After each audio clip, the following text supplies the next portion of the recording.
క్రీస్తునందు ప్రియమైన వర్లరా, మన బైబిల్ అధ్యయనములో యెహోషువ గ్రంథములో ఇశ్రాయేలు ప్రజలందరూ కూడా యెహోషువ నాయకత్వములో ఏ రీతిగా వారు కనాను దేశమును స్వాధీనపరుచుకున్నారో ఆ విషయాల గురించి ధ్యానం చేసుకుంటూ ఉన్నాం. అంటే వారు చేసినటువంటి అంతిమ యుద్ధంలో అంతిమ విజయాన్ని గురించి మనం నేర్చుకుంటూ ఉన్నాం. యెహోషువ గ్రంథము 11వ అధ్యాయంలో హాసోరు రాజు ఇతర దేశస్థుల రాజుల సహాయాన్ని తీసుకుని ఇశ్రాయేలు ప్రజల మీదికి దండెత్తినట్లుగా లేఖన భాగములో మనం చూస్తూ ఉన్నాం. అనేక మంది రాజుల సహాయాన్ని తీసుకున్నాడు. ఆ సైనికులందరూ కూడా కలిపి ఇసుక రేణువులంతా విస్తారముగా ఉన్నారు అని పరిశుద్ధ బైబిల్ గ్రంథములో మనం చూస్తూ ఉన్నాం. చివరిగా ఈ ప్రధానమైనటువంటి ఈ రాజ్యం అంటే హాసోరు రాజ్యము ఇశ్రాయేలు ప్రజలపైకి యుద్ధానికి వచ్చారు. అయినప్పటికీ యెహోషువ ఏమాత్రము కూడా భయపడకుండా వారిని కత్తివాత చేత హతము చేసినట్లుగా లేఖన భాగములో మనం చూస్తూ ఉన్నాం. అయితే ఈ ప్రధాన శత్రువైనటువంటి హాసోరు రాజును ఏ రీతిగా యెహోషువ హతము చేశాడో సమాధానకర్తయగు దేవుడు కూడా సాతానును మీ కాళ్ళ క్రింద శీఘ్రముగా చితకు తొక్కించును అని రోమాపత్రిక 16వ అధ్యాయము 20వ వచనములో ఆ విషయాలు రాయబడి ఉన్నాయి. అంతకుముందు ధ్యానములో మనం నేర్చుకున్నట్లుగా ఈ విజయానికి మూలము ఎవరై అంటే యెహోషువ. అదే రీతిగా మన విజయానికి కూడా ప్రధానమైనటువంటి కారకుడు ఎవరు అంటే ప్రభు అయినటువంటి యేసుక్రీస్తు వారు. అంటే అపవాది శక్తులకు ప్రధానుడు అపవాది, మనకు ప్రధానుడు ఎవరై అంటే ప్రభు అయినటువంటి యేసుక్రీస్తు వారు. ఆయనే సాతానును సంపూర్ణముగా ఓడించాడు. ఈ విషయాలు హెబ్రీ పత్రిక 2వ అధ్యాయము 4వ వచనములో వ్రాయబడి ఉన్నాయి. కాబట్టి ఆ పిల్లలు రక్తమాంసములు గలవారైనందున ఆ ప్రకారమే మరణము యొక్క బలము గలవానిని అనగా అపవాదిని మరణము ద్వారా నశింపచేయుటకును జీవితకాలమంతయు మరణ భయము చేత దాస్యమునకు లోబడిన వారిని విడిపించుటకును ఆయన కూడా రక్తమాంసములో పాలివాడాయను అని లేఖన భాగములో వ్రాయబడి ఉన్నది. అపవాది మన ప్రభు అయినటువంటి యేసుక్రీస్తు వారి చేత ఓడింపబడినటువంటి శత్రువు గనుక అట్టి అపవాదికి మనము ఏమీ కూడా భయపడనవసరం లేదు. మన క్రీస్తు వారు సంపాదించినటువంటి ఆ విజయాన్నే విశ్వాసము ద్వారా మనమందరము కూడా స్వంతం చేసుకుందాం. క్రీస్తునందు ప్రియమైన వారులరా, ఈ యెహోషువ గ్రంథం 11వ అధ్యాయములో 3వ వచనములో మనం గమనించినప్పుడు యెహోషువ శత్రువును నిశేషముగా చంపినటువంటి సంగతి అక్కడ వ్రాయబడి ఉన్నది. 11వ వచనములో ఎవ్వరును తప్పించుకొనకుండా నిర్మూలము చేశాడు అని వ్రాయబడింది. 14వ వచనములోనేమో ఒక్కరిని కూడా విడవకుండా అందరును నశించున్నట్లుగా అని మనం చూస్తూ ఉన్నాం. 17వ వచనములోనేమో రాజులందరినీ అనే మాట చూస్తున్నాం.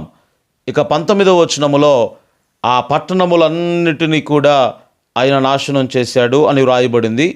23వ వచనములో ఎవ్వరును మిగిలి ఉండలేదు అని మనం చూస్తూ ఉన్నాం. చివరికి అగ్నితో కాల్చివేసినట్లుగా ఈ 11వ అధ్యాయం అంతా కూడా మనం చదువుకుంటే ఆ విషయాలన్నీ కూడా మనకు అర్థమవుతాయి. అంటే దేవుడు వారికి శత్రువులను అప్పగించినప్పుడు ఒక్కరినైనా మిగిల్చలేదు. అంటే యెహోషువ సమూల నాశనం చేశాడు.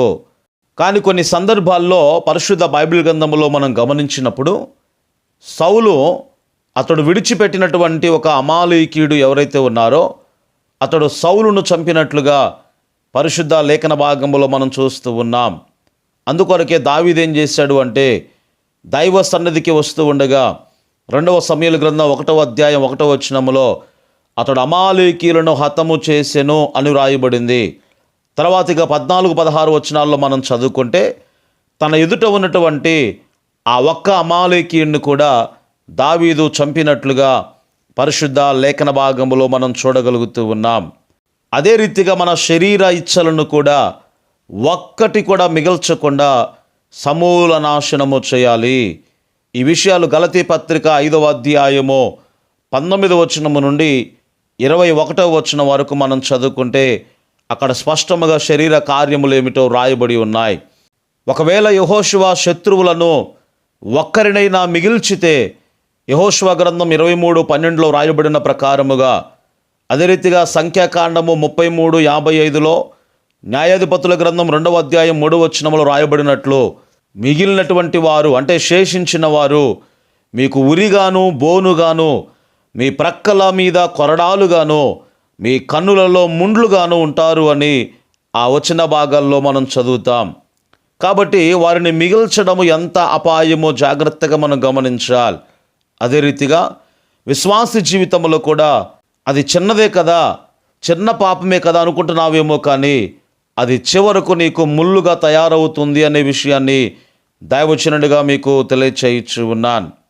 ప్రభునందు ఆత్మీయులరా, ఈ 11వ అధ్యాయము యెహోషువ గ్రంథములో 3వ వచనం 12వ వచనాన్ని 15వ వచనము 20వ వచనం 22వ వచనాన్ని జాగ్రత్తగా మనం చదివితే, యెహోవా ఆజ్ఞాపించిన వాటిలో ఒక్కటైనను చేయక అతడు విడువలేదు అని లేఖన భాగంలో రాయబడి ఉన్నది. అంటే పూర్తిగా దేవుడు ఆజ్ఞాపించినవన్నీ కూడా యెహోషువ చేశాడు. ఇందులో మనకు ప్రభు అయినటువంటి యేసుక్రీస్తు వారు కనబడుతున్నారండి.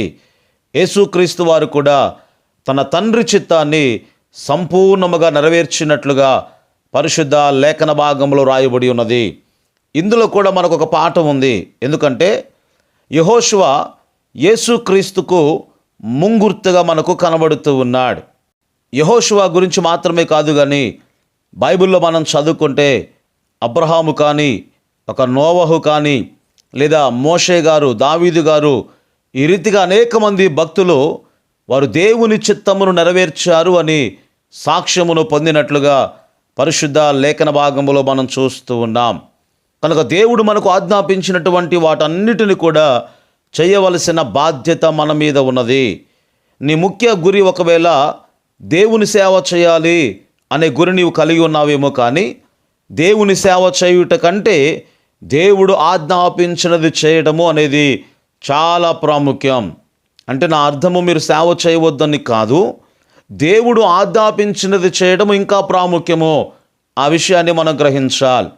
పరిశుద్ధ బైబిల్ గ్రంథములో మార్కు శుభవార్త 1వ అధ్యాయము 43వ వచనములో రాయబడినటువంటి మాట, కుష్ఠరోగితో అంటే స్వస్థపరచబడిన కుష్ఠరోగితో యేసుక్రీస్తు వారు ఏమన్నారు అంటే, ఈ విషయము నీవు ఎవ్వరితో కూడా చెప్పవద్దు అన్నాడు.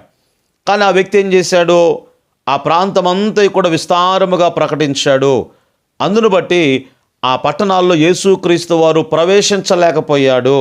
అంటే వాడి ప్రకటన ప్రభువుకు అభ్యంతర కారణమైనట్లుగా లేఖన భాగములో మనం చూస్తూ ఉన్నాం.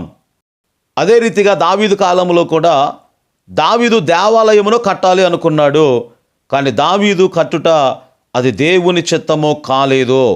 కాబట్టి ప్రియులారా, దేవుని పని చేయటం ప్రాముఖ్యం కాదు, కానీ దేవుడు ఆజ్ఞాపించింది చేయటమో అది ప్రాముఖ్యం.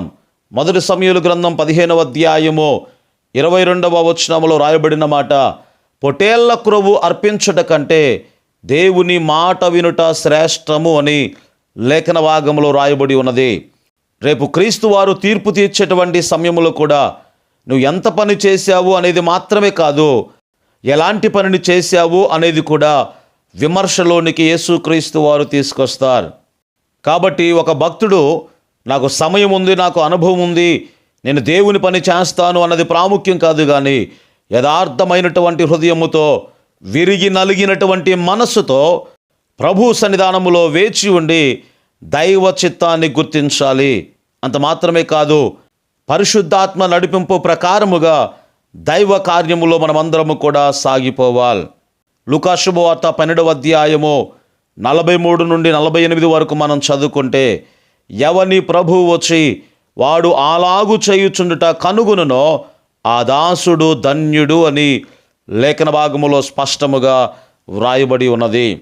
కనుక మన జీవితాల్లో కూడా దేవుని చిత్తానికి మనము లోబడి దేవుడు ఆజ్ఞాపించినదంతా కూడా నెరవేర్చడానికి ప్రయత్నించవచ్చు. ఈ లోకములో మనము జీవించుదాం. దేవుని కృప మనందరికీ తోడై నడిపించును గాక. ఆమేన్.